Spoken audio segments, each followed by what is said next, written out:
So, your uncle. What's wrong with him? He's possessed. As in the devil?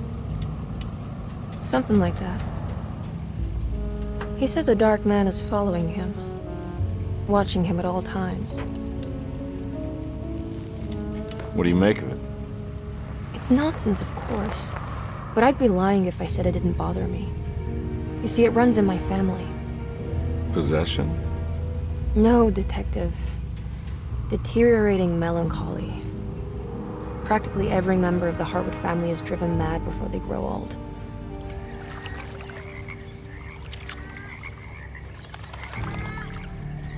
But Jeremy didn't kill himself.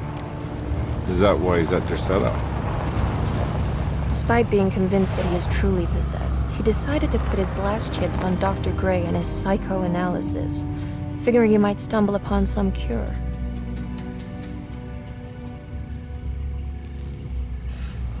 You mentioned the letter.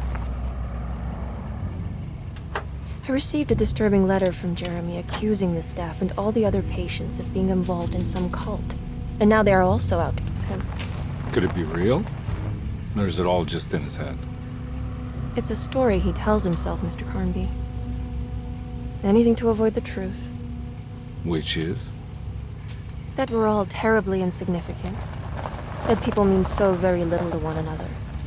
That there is no one out to get Jeremy Hartwood because he isn't worth getting. Here we are.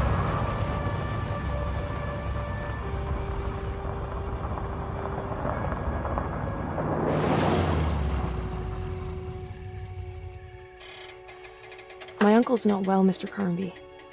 I want to make sure he's all right. Then what's my part in this? You couldn't get a cab? I just wouldn't feel safe going alone.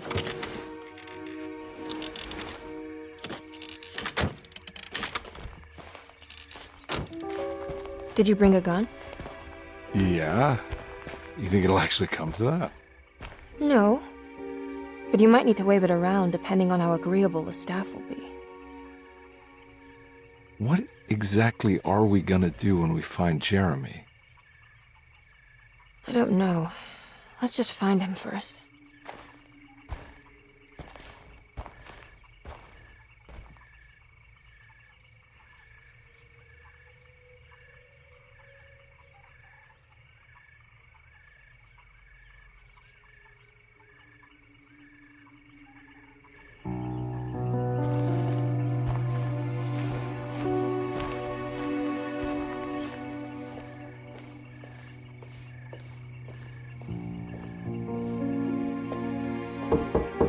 Hello? Hello? Looks abandoned. It can't be. There has to be someone around. Wait here. I'll go around back.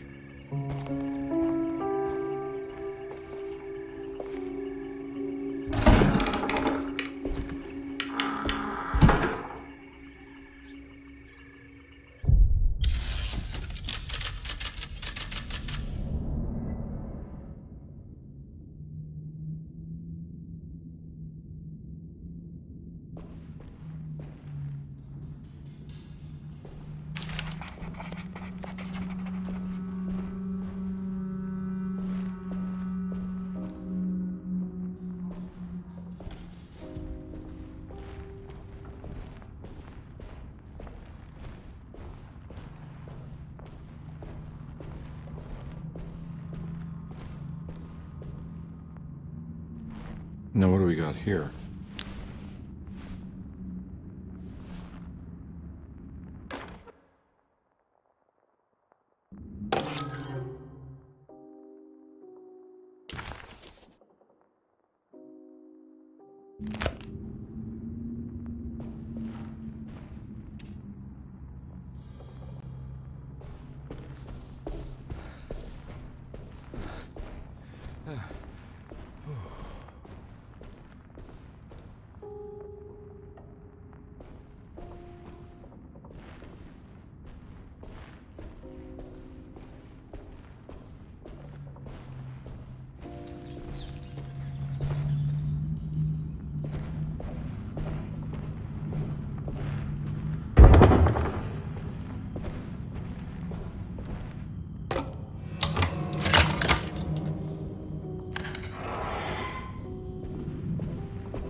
Nah, I'm not getting in there.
I need the key.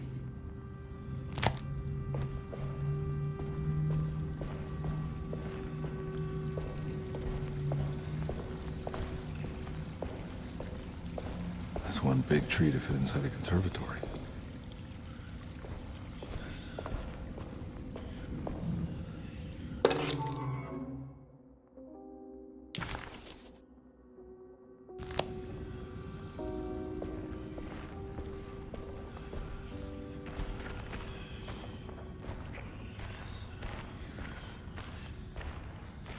Huh? What?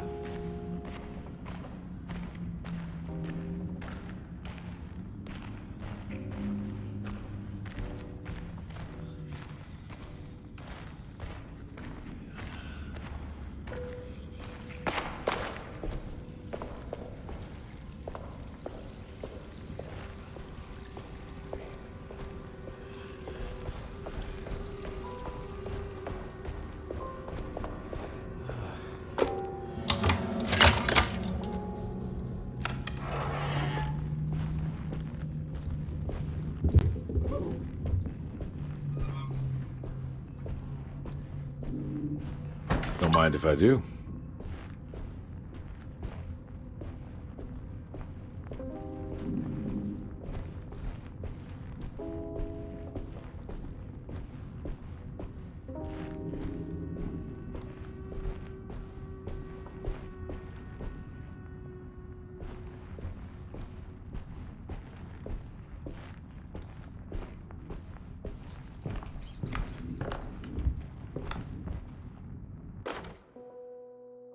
Every day your silence weighs a little heavier.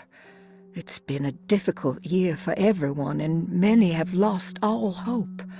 I read in the papers about people suffering. Pictures of dust-covered landscapes without a drop of water.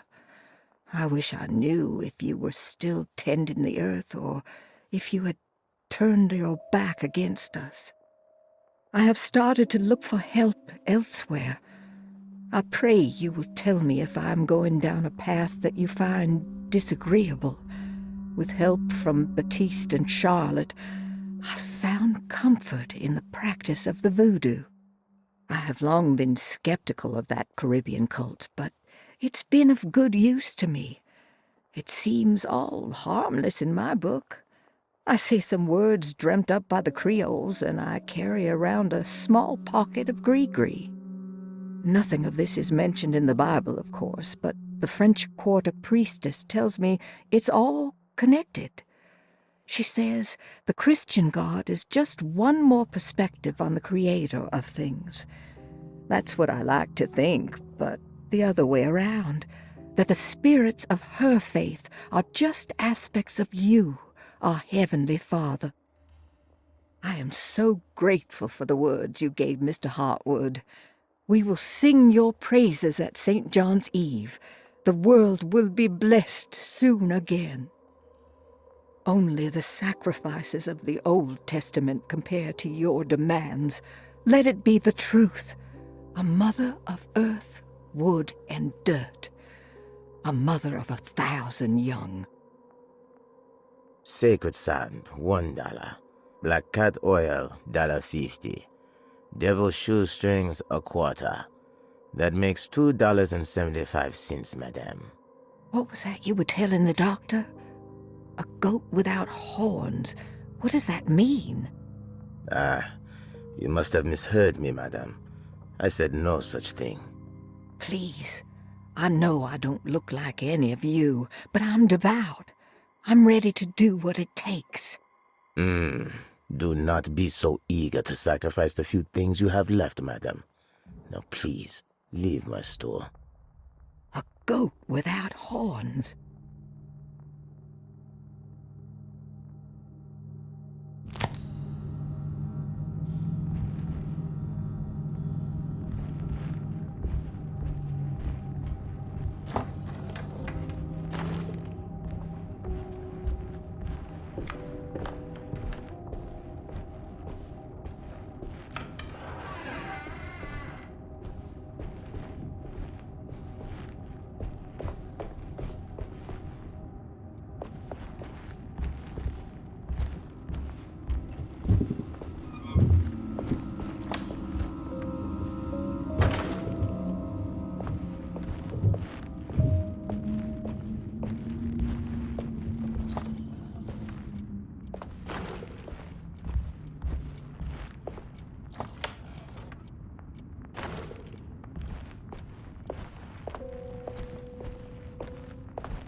I need the key.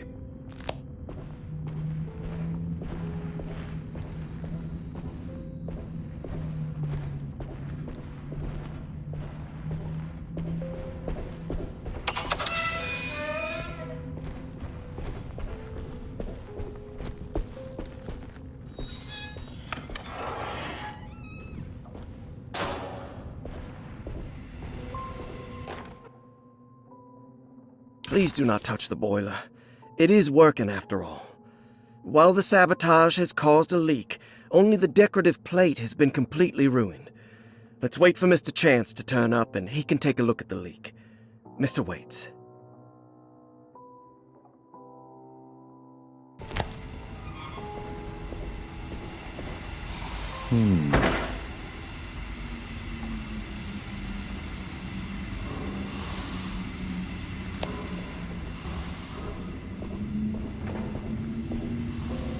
That doesn't look safe.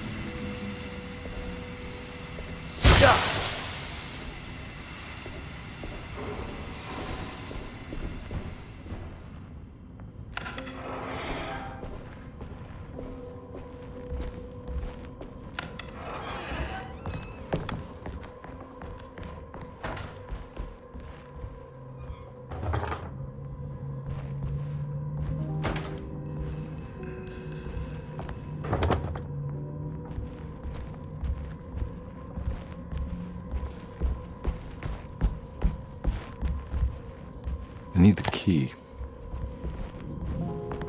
I need the key.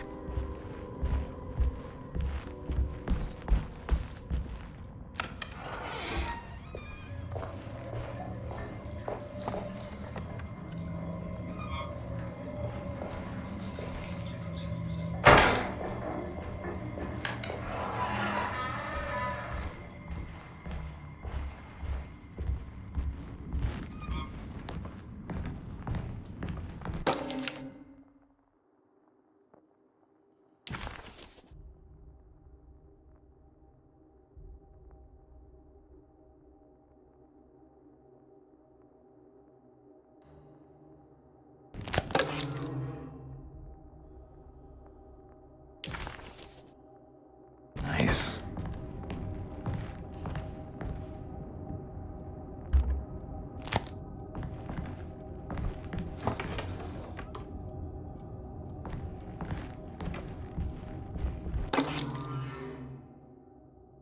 Sunday, June 22nd.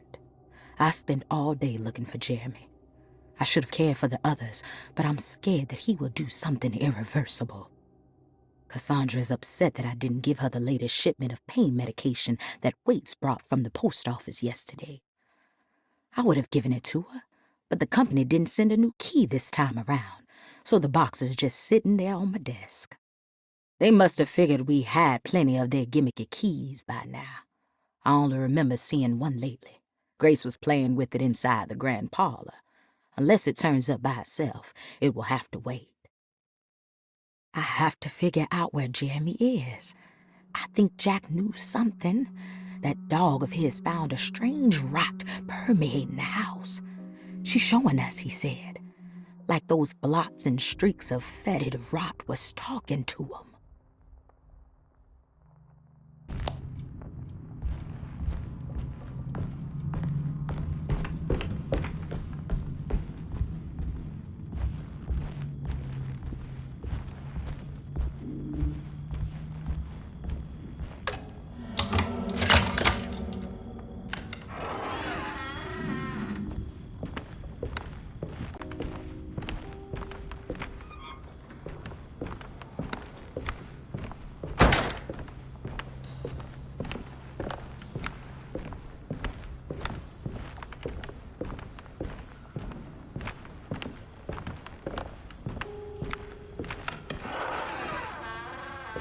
Oh.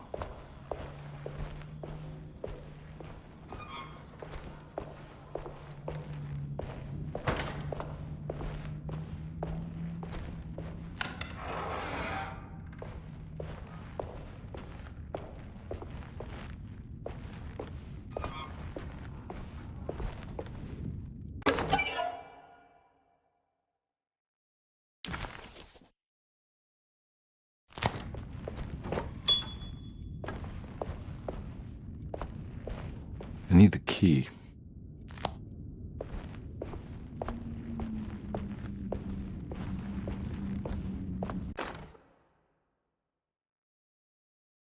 The Great Depression. President Hoover raises tariffs on over 20,000 imported goods in an act to protect American labor. Following the collapse of the Wall Street stock market on October 24 last year, American industry has suffered greatly. Thousands of companies have gone bankrupt and left a large part of the American workforce unemployed. In an attempt to turn the tide, the Smoot-Hawley Tariff Act has been signed by President Herbert Hoover. By regulating commerce with foreign countries, the government hopes to encourage the industries of the United States to compete with cheap foreign imports. Superstition on rise. New Orleans voodoo stores and spiritual mediums see increased profit during troubled times. While the market has faced hard times ever since Black Thursday of last year, voodoo doctors and snake charmers see significant rise in number of customers. With the coming Eve of St. John on the 23rd, the police expect increased cult activity around Bayou St. John, the southern shore of Lake Pontchartrain. Voodoo rituals in that area on the Eve of St. John have a long tradition reaching back to the first snake worshippers brought as slaves from West Africa. During the 19th century, its practice was popularized by the legendary Marie Laveau and has since been embraced by many of the Creoles and the surviving aristocracy of the French Quarter. Author seeks asylum. Rumors regarding author Cassandra Beauregard making Derceto her home verified. Derceto Hospital is an old plantation building on the eastern shores of Lake Pontchartrain. While often considered an asylum for the insane, residing Dr. Elmore Lee Gray prefers to think of it as a convalescent home, a place where you can go to rest. The patient list is kept secret, but thought to include many of the black sheep of wealthy families, because at Derceto, treatment does not come for free. Local author Cassandra Beauregard has now been confirmed by her own admission. She's been lauded as a powerful Creole voice and written many successful books. Lately it was reported from Hollywood that she has finished a moving picture manuscript titled Slaughter Gulch. That film is set to hit the theaters next year.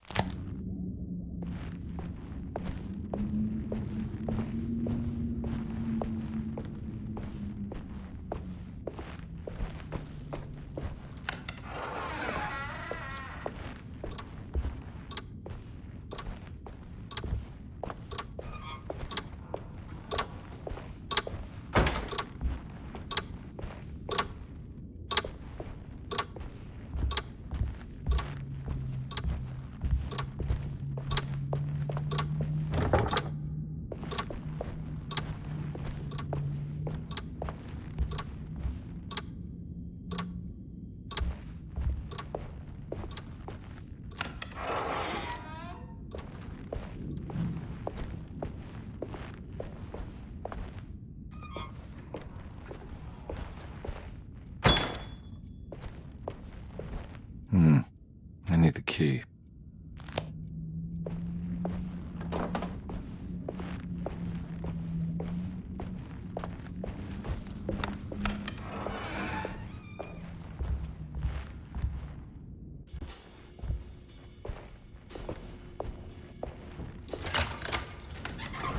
Thanks.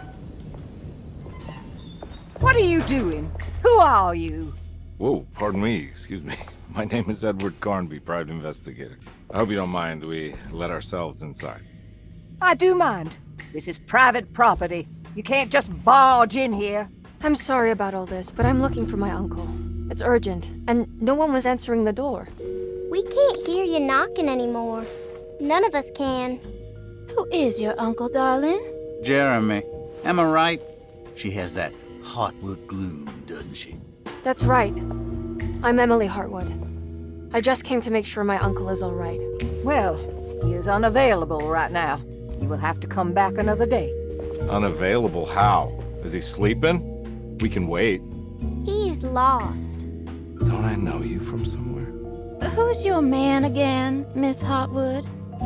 My name's Edward Carnby, private investigator. Splendid. Enough! All of you! Get back to your rooms! McCarthy, keep your eyes on the child. And you two, please leave immediately. Look, we're not here to cause any trouble. Just let us see the old man, satisfy the curiosity of my client here, and we'll be off. Jeremy has gone missing. There's no need to worry, but it might be some time before he turns up. The whole staff is looking for him. What? He ran off? I don't have time for any of this. Please, come back tomorrow. All right, in that case, we'll just wait in his room. You don't mind, do you? It's upstairs, right? Wait, you can't. Don't worry, we'll be discreet. In the corridor. It's the first door on your left. I'll tell Dr. Gray you're here. Excellent. Thank you, madam.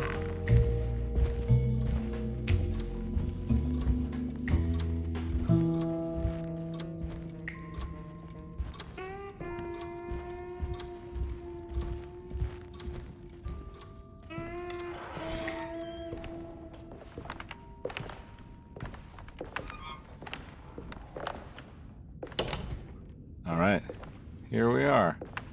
Let's look around. See if we can pick up any clues.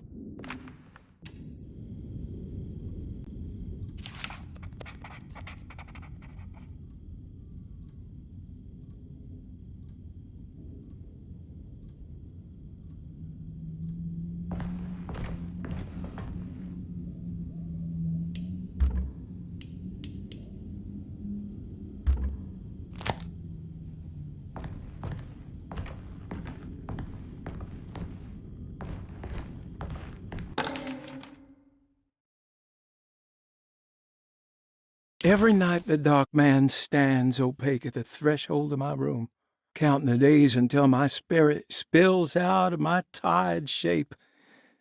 Only his pallid mask shelters my remaining sanity. Staring directly into the face of that demonic sultan would surely sunder time itself. Would he have looked the same to my father as he struggled for his life? Does his veiled face haunt my niece quite the same way? I wish so that I could rest my soul in that sunburnt convent of Tarawea. Would I find you there, Juan? Or Senora Perosi, back from the beyond? Every night I hide from him, moving from one misshapen memory to another. Scenes conjured out of fantasy and delirium. Places I struggle to even paint. I wish I understood your death, Signora. Is there anything I could do for you but bury you in that bleak necropolis?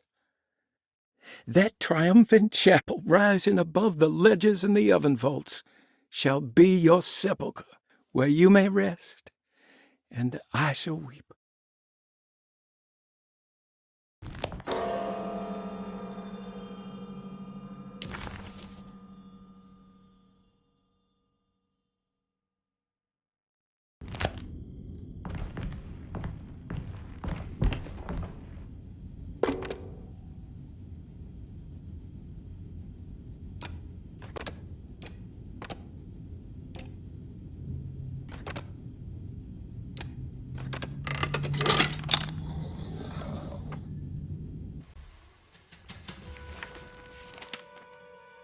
Hey, you know anything about this? Looks like some sort of talisman. No, I don't. Oh, help me out here, will you?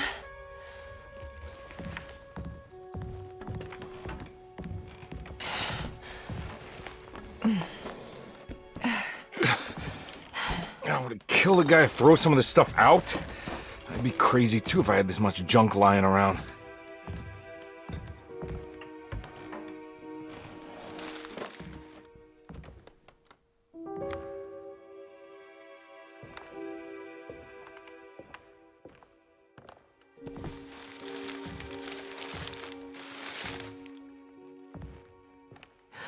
Oh, wow.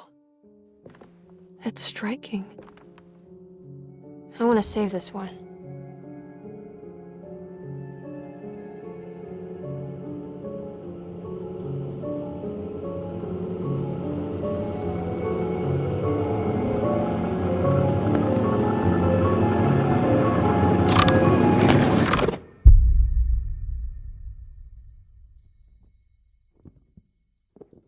All right, come on. I want to go see Dr. Gray.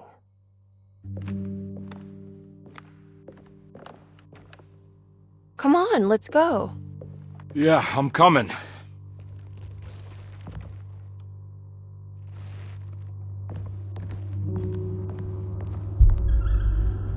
Miss Hartwood. Emily?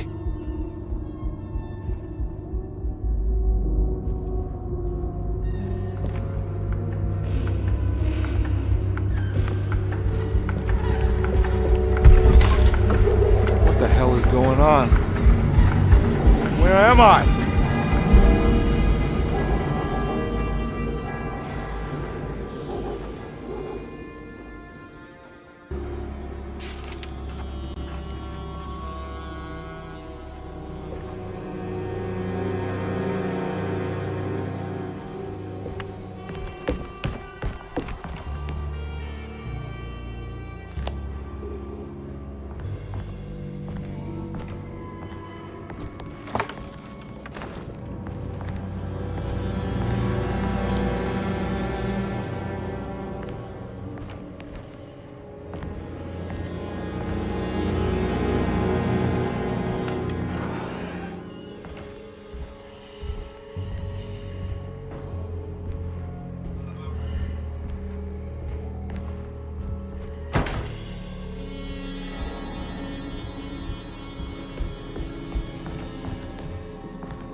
Ah!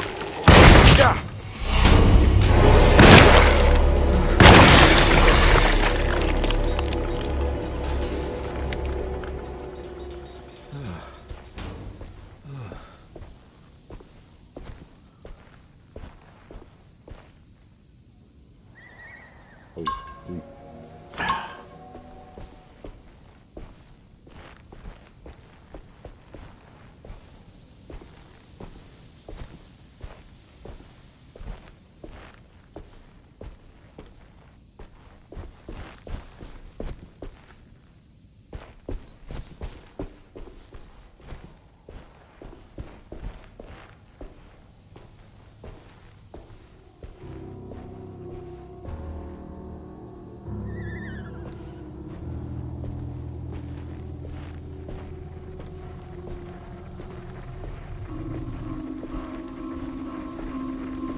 I can't go that way.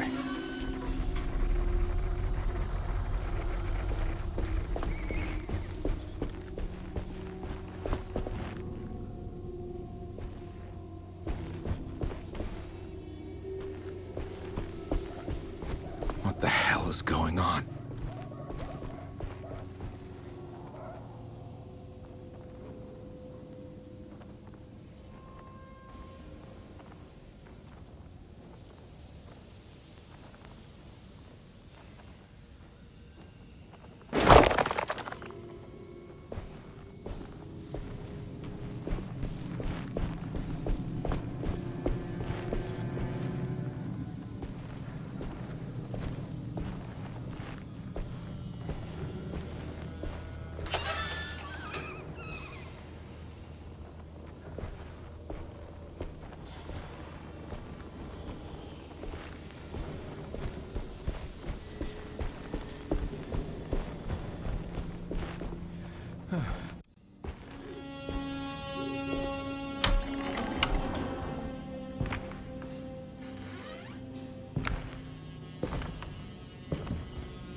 Don't let them get inside, compare. They're not the good kind. Are you... Is this your store? There are no owners here. We both strangers in Jeremy's store. Jeremy did this. How? The pact with the Dog Man. Jeremy warned us, but we didn't think much of it. I'm Detective Edward Carnby. I was hired by Jeremy's niece to find him. Oh, yeah? How much she paying you? $150. She's sure getting her money's worth tonight. Are you a thinking man, compare? No, not if I can help it. You know, I think Jeremy's hiding in a way we can't find him. He has this juju necklace that guides him. The talisman? That's right. It's some magic charm he got from Miss Jackson down the street. The voodoo priestess? You know surprising things, compadre. Yeah, the Mama Loa. Here, take the key. I locked the gate to save her place from all the ghouls and goblins getting inside. Maybe if you go there, you can find some clues to show you the way. Thanks. I'll have a look.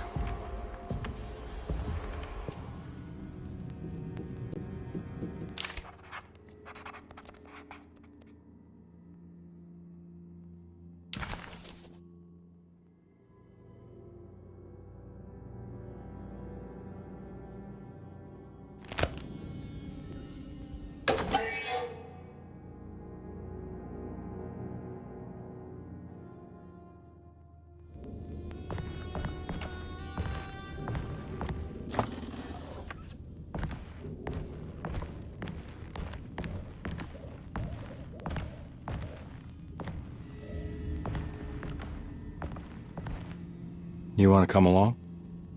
Nah, I'm gonna stay here for a while.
Oh.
I recognize this place. It's Miss Jackson's seance parlor. It's the talisman, like the one in the painting.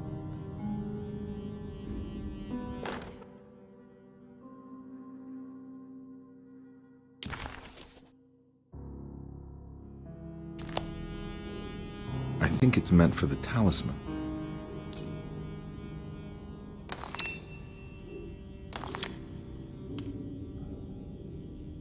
I think it needs numbers, like coordinates. Maybe there's something in Jeremy's notes.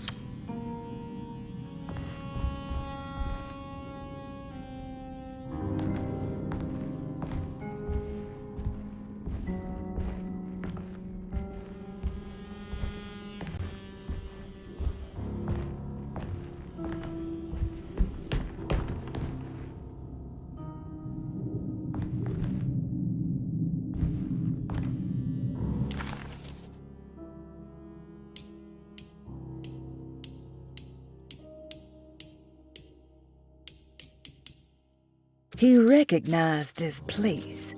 It was Miss Jackson's seance room.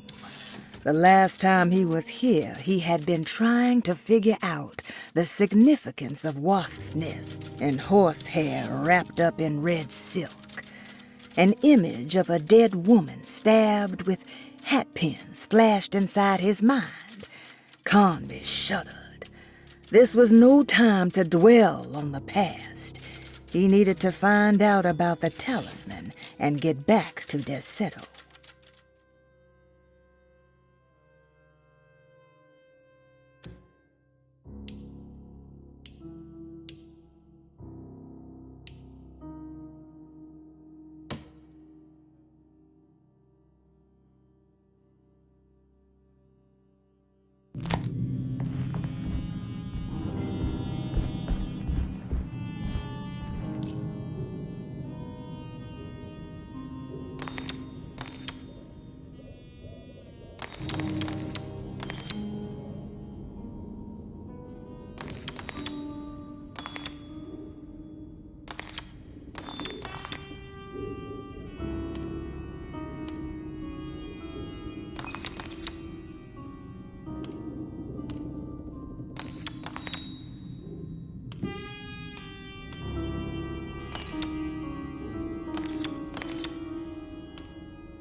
It's showing something.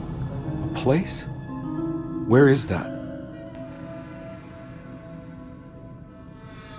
Huh.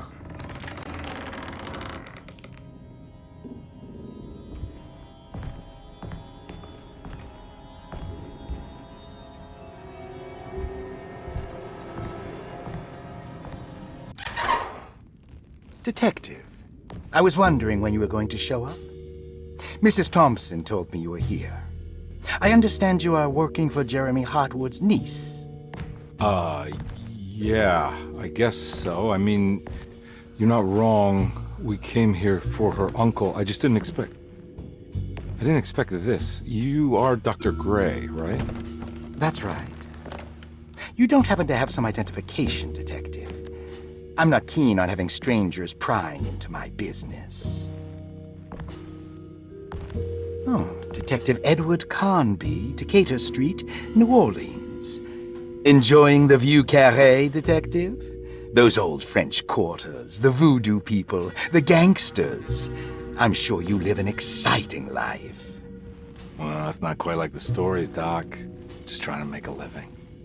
Aren't we all making a living? Well, welcome to Derceto, Detective. I hope your time here will be useful. Now, what can I do for you? But why don't you tell me where I can find Jeremy Hartwood? Why wouldn't that make for a short visit? I wish I could tell you, but I'm afraid I don't know. A drink, Detective? Anything brandy. Oh, you do belong in the French Quarters, Detective. Armagnac or cognac? You know, just give me the cheap stuff. I'm not much of a connoisseur.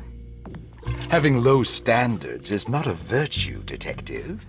Let me see if I can broaden your perspective. What can you tell me about Jeremy? I wouldn't want to go into details about his condition. Doctor-patient confidentiality. I'm sure you understand.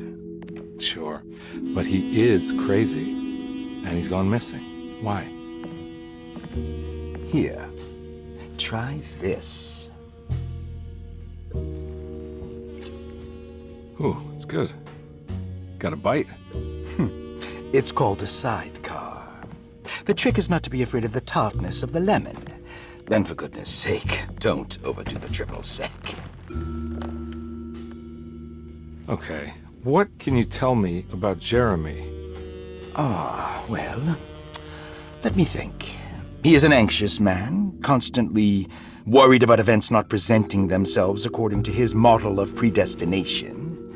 He complains about things not being carried out in the right order, and that some things simply shouldn't be. Is any of this helpful to you? Not really. I was hoping for some direction where to look next. I'm sorry. I have nothing for you then. You should talk to my orderlies. They have been looking for him for a while now. I'm sure they would appreciate your help. Yeah, I ran into Batiste earlier. Come to think of it, he might have given me a lead. Oh, excellent. So your investigation is already underway. I'm gonna go, but I'm sure we'll meet again.